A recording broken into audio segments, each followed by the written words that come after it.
back to my room. Connection is great. Let's finish this up. So we started, and I don't know if you've been watching us or not. How do you take vacations if you are a dispatcher?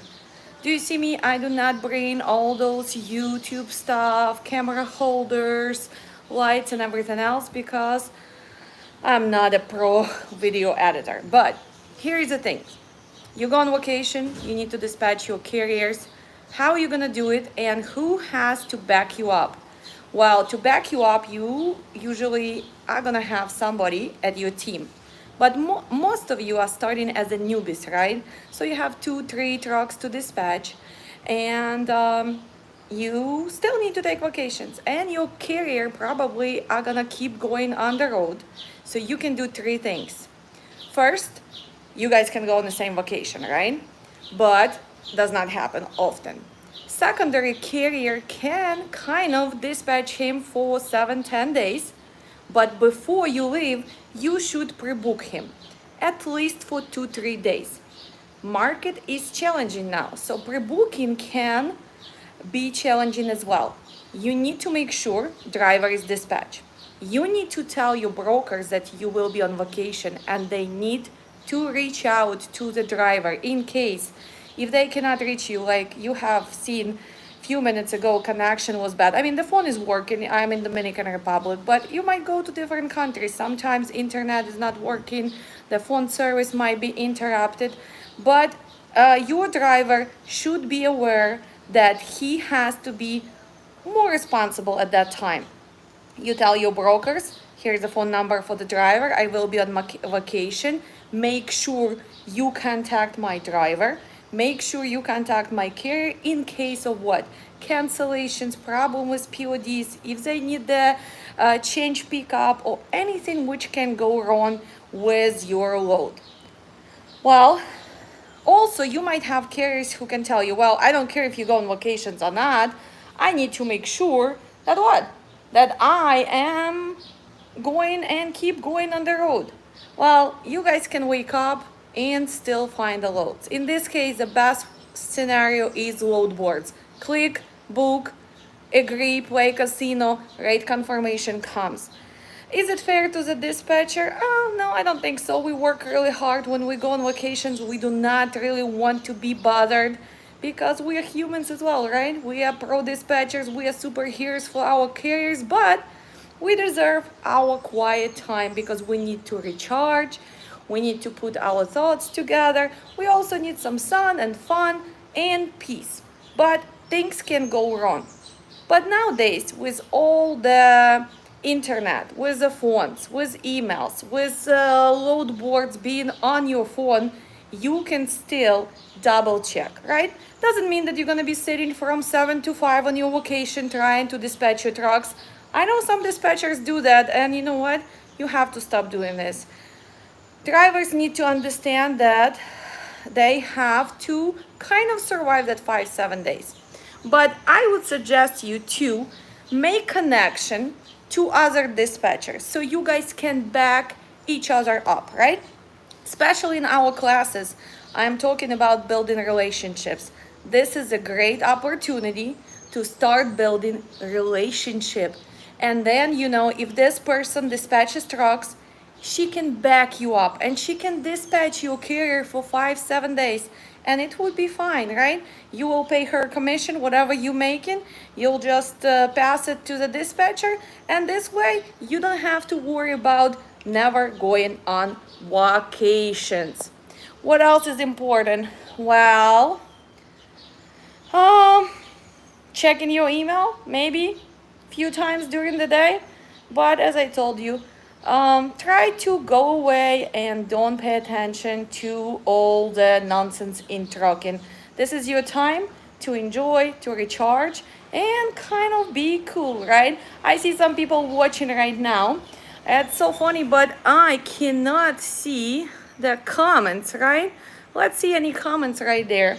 So, do you think that it's possible to dispatch and still enjoy your life? Yes, it's possible. Because, guys, oh my God, look at this. This is so hot here. I'm totally sweating. I usually do not go to Dominican in the end of May. or June or July, but this was my opportunity between the classes to go and enjoy, and it's still nice, but a little bit hot. Little bit hot. I do miss now the Chicago cool. You know, when we in Chicago, we complain, oh, it's been cold, it's been cold. Now I complain, oh, it's really hot. So stop complaining. I need to work on myself. No complaining. Enjoy whatever life brings to you, right? And make sure that you keep going. New things going on. Well, what's going on? Everybody is still complaining about the market. Market is getting tougher and tougher. I've seen few carriers who decided to dispatch themselves without my team while I am on vacation. They did they did unique decisions. Instead of taking the short loads on the Midwest, they took like load from Wisconsin all the way to Las Vegas, Chicago all the way to California, just because they want to make sure that they still keep trucking. Well, I don't really know if it's a smart decision or not, because you cannot really go to California for $2 per mile or go to Las Vegas for $1.95. You're not really making money. But again, carriers should have a chance to make their own decisions and see, does it make sense in this market to do cross country long haul, or should you do the shorter loads? You do the shorter loads and your RPM rate per mile is higher. Ah, cute self, thank you, Oliver. Well, look at this. Oh my god, I hate this. Probably looks terrible on YouTube as well, guys. Sorry. No makeup team. I'm not a celebrity, just a regular girl who dispatches trucks and sharing the knowledge. Uh, challenges when you go on location, internet connection. You need to remember, if you still gonna be dispatching, you cannot really do setups if you do not have VPN. So make sure, because all the third party will be blocking you if you are outside of USA. So pay attention to that. Some apps, some third-party apps for rate confirmation, also you're not going to be able to sign. So kind of your carrier has to be on the same page with you, because you can still make phone call, you can still book, and you can call. That is working perfectly. That is working without any problems. I actually logged in today just to check what's going on. Kind of Overwatch, I trust my team, I trust my carriers, but again, kind of control freak, right? Wanted to make sure that everything is smooth, everybody's on the road. Got few phone calls with getting the update, because some of my carriers forgot to turn off their forwarding numbers to my phone, so I had to make sure that I take care of it. I still gave update, but ask my carriers politely, please, don't forget to stop forwarding for next 6-7 days, because I am on vacation. I just got here yesterday at night, so this is the first day. Already waiting for breakfast, swim a little bit, getting hot, waiting for the volleyball is going to be at 4 p.m. I don't know, somehow it's too hot to play in the morning. Beautiful resort, not that many people, but I think it's going to change. It's going to change due to Memorial holiday. So what is today? Today is Wednesday, so probably people gonna start showing up on Thursday. Oh, logistics. Well, logistics is always moving. You need to make sure you pre-book, you check, right? And you just do what you have to do. So don't be stressed out. If you're gonna become dispatcher, you can still travel, you can still manage. Yes, it is Punta Cana. Yes, Punta Cana. I love Dominican. Punta Cana is one of my favorite places. The flight was a little bit tough. It was funny. We had a guy who probably had too much drinking before the flight, and all 5 hours he was just snoring, and all flight was just like going crazy. Nobody slept for even 2-3 minutes. But we had a lot of fun. We were joking. Frontier, well, I can tell you this, I love them going green, protecting the planet, but it's kind of tough for 5 hours with no internet, no movie, The seats do not recline even if you are in a preferred first row, second row, third row, nothing really happening there. They serve some wine, which is cool, some cheese, kind of cool. But I don't know. I don't think Frontier is going to be my favorite airline after this flight. But what is there to complain?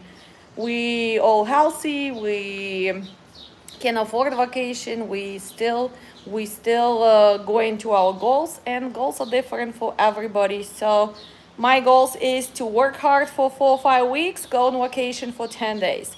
So this is something I want to do. I want to make sure I visit most of the countries by the time I retired, so what I have another 10 years, right? And to do that, you need to make sure you can afford that. So, can you make money with dispatching?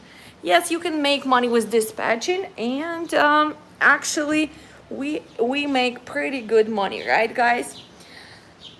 Let's be honest. You dispatch 4 or 5 trucks. Even now, as the market goes down, average 8,000 a week, right? Let's talk about dry runs. We're talking about legal runs, we're talking about not faking logbook, we're talking about good rate per mile, because a lot of times people say, well, I have 10,000 girls, but what is your rate per mile, right?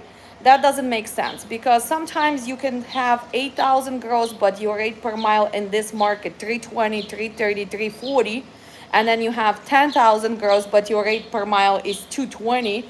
In the end of the day, your carrier with 8,000 is gonna make more profit than the carrier with 10,000 plus faking logbook, illegal runs, pushing your driver. Doesn't make sense. So, as a dispatcher, how important it is to understand operational cost, right? We have fixed cost, we have cost with change, variable cost, and you need to know this, right? Every combination, truck, trailer, is different. So you need to talk to your owner. You need to ask how much they pay the driver, how much they pay for payment for the truck, for the trailer. If it's paid off, what is the maintenance, right? Even if it's paid off, you have to understand, if you bought the truck and you paid cash, don't you need to recover that money? So yes, maybe your payments, your rate per mile, your cost per mile is going to be lower, but you still need to get that money back, right? So you still need to put percentage from the cost of your equipment into that cost per mile. What else? The highest cost is, of course, driver pay and fuel, right? Breakdowns. You need to make sure you do have maintenance account right away. You have to put maintenance account, and approximately I do 15 cents per mile. So if my truck drives 3,000 miles a week, multiply by 15 cents and put it away from your gross for each truck. Do not play this game that, oh, it's okay, I'll have credit cards, I have loans. Sorry guys, see, I'm like, it's hot outside, it's like 95, so all that sweatiness coming. uh, so you need to make sure that you have to put money aside for that. Of course, you also have a bigger breakdowns, right? Sometimes you're gonna do rebuild, sometimes you're gonna have accidents that happen on the road. You will need to wait for some parts. Nowadays, the hardest part is to have something wrong with your truck and no parts available. What do? Because you cannot cancel your insurance, you cannot cancel MC, you still have to continue paying all that because you don't want to start all over. So having that maintenance account, having extra probably 10 cents for breakdowns right away is a must. Do you want guys to survive? You do it. As a dispatcher, do you need to talk about this to your carriers? Of course you do. You have to talk about fuel discounts. You have to monitor where is your driver is fueling right now, because some of the drivers, they get really comfortable and they go to certain truck stops, right? Because it's better showers, better food there. But they have to understand that nowadays they have to help you to save on that fuel. Make sure you enroll in what? in fuel cards. Make sure that you reach out to, for example, if you with RTS, we give you a bundle so you save on the fuel and on your factoring. You need to make sure that your dispatcher knows how much does it cost for this truck to break even. And you have to dispatch at least 15, 20, 25 cents extra for this carrier to stay in business. Dispatch cost, right? You need to deduct that. Load boards cost, you need to deduct that. All the faxes, phones, what else we're gonna put there?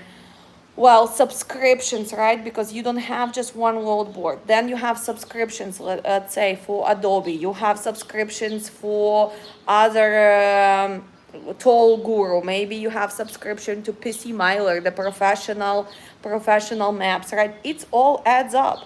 Then you also have subscription how to calculate your IFTA. So you can learn how to do that. You don't need a subscription, so you can help your carrier. Of course, you're gonna charge for this, but at least try to improve their cost per mile. Do you think it's good time to start a trucking business at this market with one truck, just dispatching it and paying a driver?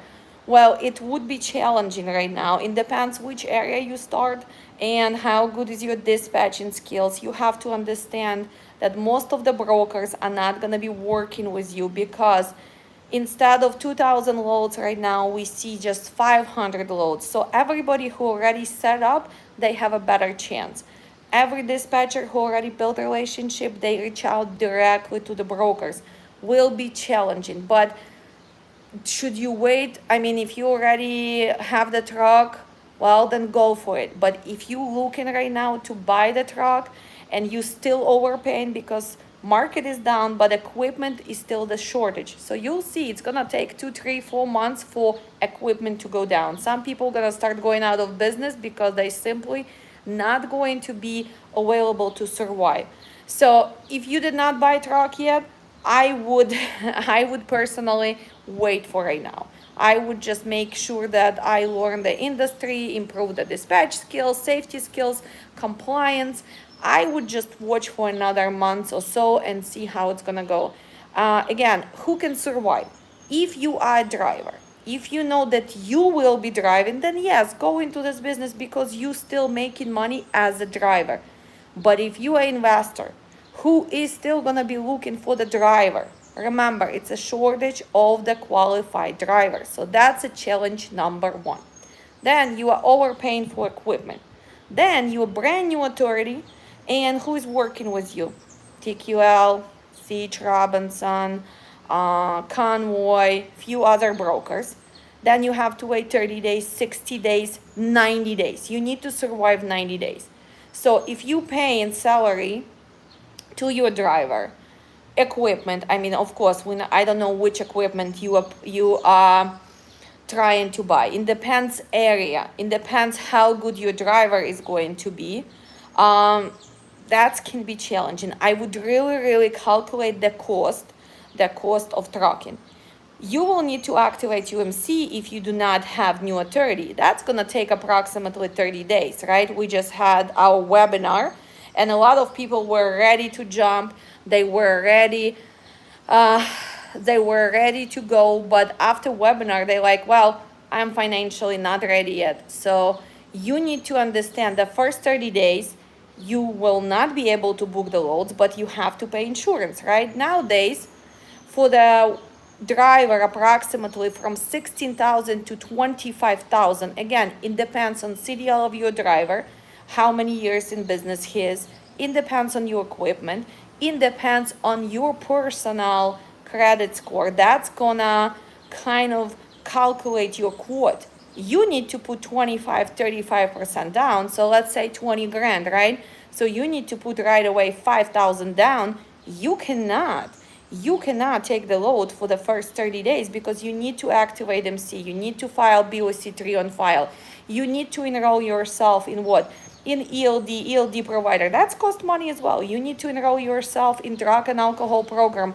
That's also membership. It's like 100 here, 200 here, 500 here, opening MC. Hopefully you watch my video how to open MC, so at least you just saving money right there. but it adds up.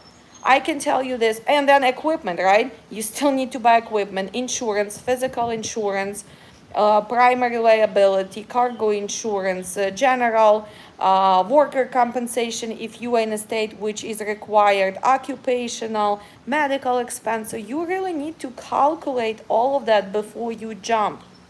I can tell if you have down payments for equipment, you still need to have approximately 15,000 to start this business. 15,000 to start, and then you should have at least another 10,000 for backup. At least that. So we're talking about 25,000 without down payment for equipment if you want to succeed. If you are CDL driver, at least you're gonna start making money right away as your salary. But if you hire in driver, well, you're not gonna see profit in this market for a while. The profit is gonna be eaten by what? By insurance, by dispatch, by all of this stuff. So please make sure you understand that it's not just a few hundred dollars, right? We're talking about thousands of dollars. Somebody asked me, how do we find the drivers?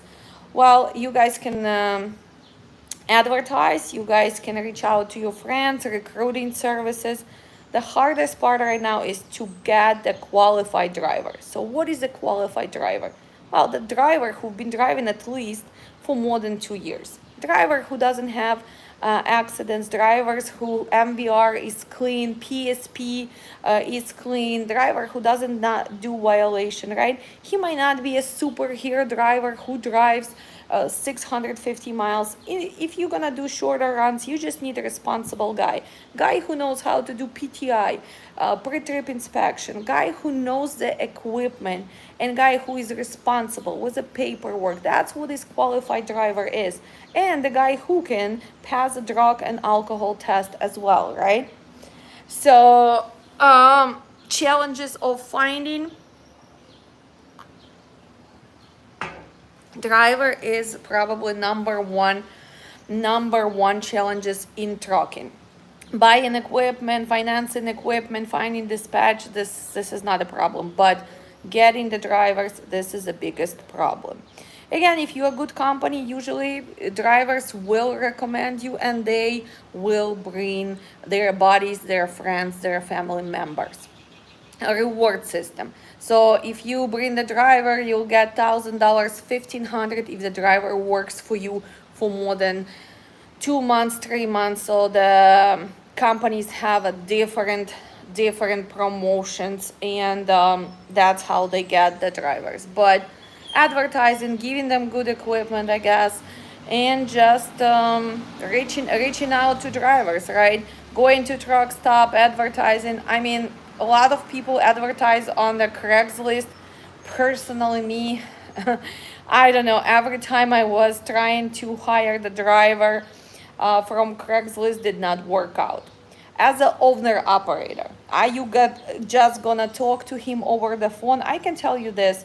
Nowadays, with FaceTime and with a Zoom, I like to schedule the Zoom meeting, because when you look at somebody's eyes, when you see how they react, when you ask the personal questions and the questions about previous pre-employment, you can learn a lot about the driver. So I do not just take, oh, okay, come here, send me the CDL. No, I want to interact with them before they start flying. Thank you for, yeah, thanks. Lucky you. Enjoy. Have a nice vacation. Thank you so much. So that's another thing. What else? What other questions? You know what? They just disappear from my phone, I guess, when they come in. So if you have any questions, I'll answer. I guess today's a session. Ask me anything about trucking, and I will answer. Does not have to be with our topic, how to dispatch trucks on vacation. Anything which kind of still not making sense for you, you guys can ask, and I'll give you my opinion. My personal opinion as a owner of the trucking company, as a dispatcher, as a teacher, as a instructor in dispatch training center, you have to look at things differently from all the angles. And again, if the driver is not qualified, remember one thing: you'd better have that truck sitting on your parking lot, then you think that you're gonna get lucky.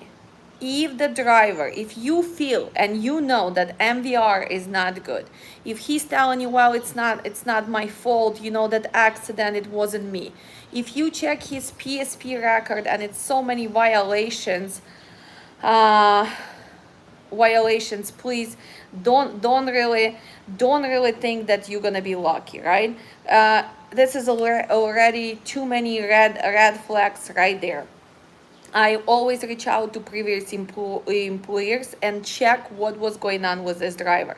I do not just trust the truck driver story because they all the best, same as a dispatcher. Every dispatcher who calls you, I am the best, I'm gonna give you profit. Every driver who calls you, he's going to be the best, I never had, it's not my problem. So I do double check the information and we have the possibilities, right? Employment verification, PSP, MVR, and other records, background check, criminal check, talking to the guy, seeing what's going on. Somebody asked me what is the best equipment to start with.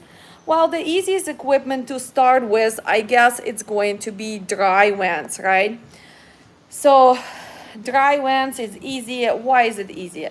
Because you can easily find a driver. If you have the reefer, it's more challenging. Not every driver likes to listen to the sound of the reefer, because even when they go to sleep for 10 hours or 8 hours or 7 hours, the noise of the reefer is kind of noisy, right? Especially if it's not new equipment.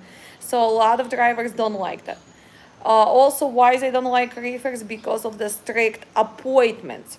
So strict appointments, early appointments, waiting time, longer waiting time. Dispatching for reefers is also challenging because you need to really pay attention to transit, to appointments, to commodities, to temperature. So I suggest, if you really have the driver who is willing, and plus willing to, hold on, do you think starting dispatch service is a good idea in this market? Yes. Hold on, let me answer this. And another thing, with the reefers, equipment costs more money, right? So if you compare dry van and reefers, the reefers cost more money. Flatbed step decks, well, you need to have a driver who will really be responsible, right? Because of what? Securements of the load. They really need to make sure that they willing to tarp, that they have all the equipment on the truck, the chains, the wrenches, and they do a good job. And they have to pay attention not to be overweight. So some people like that. But the easiest way is dry van. So if you start in this business, I would start with dry van. Well, I think I'm getting tired of holding this one. My hand is start shaking. Somebody asked me the question, is it still a good time to start dispatch service in this market? Well, guys, trucking is not going anywhere. Is that good time to do anything in this market? Well, economy kind of shitty, right? So are you gonna wait until things gonna change? No. If you already decide you want to do this, you just need to make sure you learn, you reach out to the carriers, and even in this market, if you know what you're doing, you still gonna be needed, right? Because a lot of dispatchers who start dispatching when the market was so easy, now they are struggling without foundation, without negotiation skills. It's not that easy. So can you come in and take over? Yes. If you know and that's what you want to do, I would not wait until market gets better. Is it more challenging? But I can tell you this, if you're gonna learn dispatch right now, when market goes back, it's gonna be like 1, 2, 3, 4, 5, right? It's going to be easy. Reaching out to the new carriers. Again, I tell this in every video, stop reading from the script. You guys copy each other. And it sounds like generated message, right? I'm calling blah blah blah, I am the best dispatcher ever, I am gonna give you 15,000 a week. Well, get personal. Search first the carrier on a safer, it's free. Search how long they've been in business, what are their names. You can see, most of the time you can see who is the owner is. You have their personal phone, you have email. make sure you prepare for that phone calls. A lot of times I can tell you, start recording yourself. How do you sound when you call? Make it about them.